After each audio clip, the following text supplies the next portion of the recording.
சரிகமபாவில் இந்த வாரம் காலம் கடந்து ஜொலிக்கும் உங்கள் மனதை வருடும் பாடல்களுடன் நெஞ்சம் மறப்பதில்லை.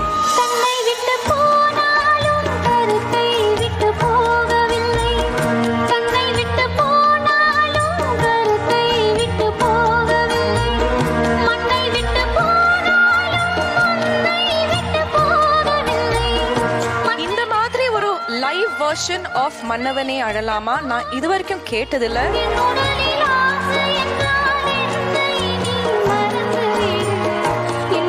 எம்எஸ்வி மறுபடியும் பிறந்து கம்போஸ் பண்ண ஆரம்பிச்சு யோகஸ்ரீக்கு பாட்டு கொடுக்கணும் அப்படின்னு தான் நினைச்சிட்டு இருப்பாருன்னு நினைக்கிறேன் நான். ரொம்ப உருக்கமா இருந்தது. Very bright future. God bless you. KAG Times இது பேர் இல்ல பெருமை மற்றும் இந்தியாவின் நம்பர் 1 டீலர் வசந்த் & கோ வழங்கும் Sa Re Ga Ma Pa little champ season 4 co-powered by Boost is the secret of my energy. Arun Ice Creams.